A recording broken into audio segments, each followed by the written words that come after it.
Butler County Chief Coroner, Dr. Richard Burkhart, performed the autopsy. Without a head or even fingerprints to guide him, identifying the body would be difficult.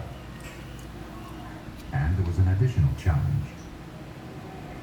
He first needed to determine the victim's gender. The unusual thing about the torso was that we weren't immediately able to say whether it was male or female.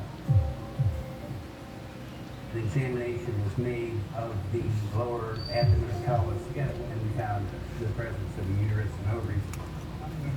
Obviously now the torso is female.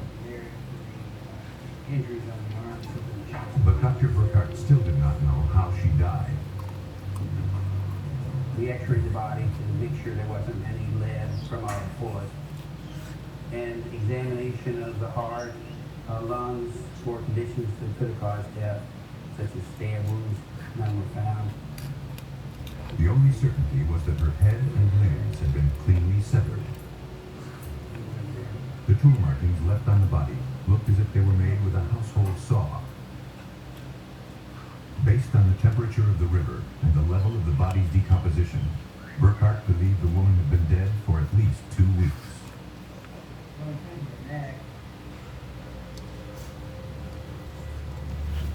At the Butler County Sheriff's Office, Major Dwyer read the autopsy report and began to slowly piece together a case. A woman was dead, but he knew little else.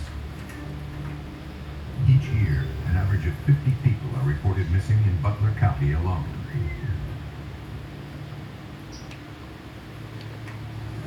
Our first priority was to try and identify the body. Then the subsequent part is obviously it's a homicide or some kind of abuse of the corpse where they've cut somebody up. It's going to be a long run to even try and identify it. If Major Dwyer hoped to ever identify the woman, he needed more information. To narrow the search, investigators turned to Dr. Elizabeth Murray, an anthropologist at the College of Mount St. Joseph in Cincinnati.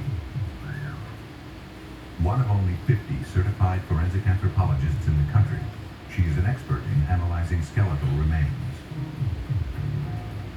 After boiling the bones to remove the flesh, Dr. Murray examined them to establish the victim's approximate age. Because the chest of the torso was slight in build, she could not rule out the possibility that the victim was a teenager. However, a closer examination of the collarbone, rib cage, and pelvis showed otherwise. And I came up with a rough age range of probably 25 to 45 years of age at time of death, and I felt that she was probably somewhere right in the middle of that age range. Dr. Murray next began the difficult process of determining the victim's height. Normally you would measure long bones such as one from the legs, but in this case we didn't have those.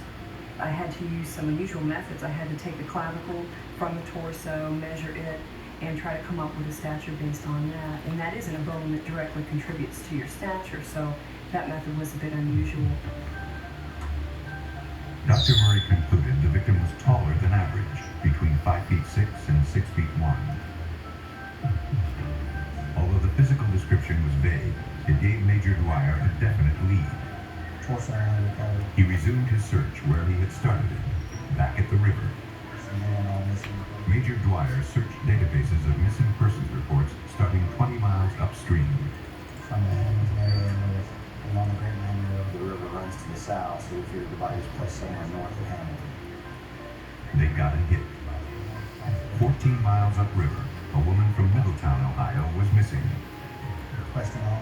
She fit the physical description, both slender and taller than average.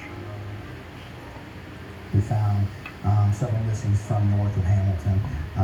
We started individually pulling those reports, and we located this one missing that was Cheryl Durkin. So we started focusing on her. She fit the bill as the best possible missing person to match what we had. At the Middletown Police Department, Major Dwyer met with Detective Frank Hensley. Detective Hensley headed up the missing person investigation on Cheryl Durkin. Cheryl's sister, Carla Edwards, reported her missing on March 20th, 3 weeks before the torso was found. His sister was really concerned at that time because she hadn't checked in with her, and it was out of character for him not to do that. Now they needed to confirm that the torso found in the Miami River was Cheryl Durkin. How do you recall not talking to you? Since neither dental records nor fingerprints could be used for identification, investigators turned to DNA for confirmation. In the lab, researchers compared two DNA samples, one from Cheryl's mother and the other from the victim. They matched. Cheryl Durkin was no longer a missing person. She was now the victim of a homicide. In hopes of tracking down her killer, investigators needed to learn as much about Cheryl's life as possible. They began by retracing the last moments of her life. And we started looking towards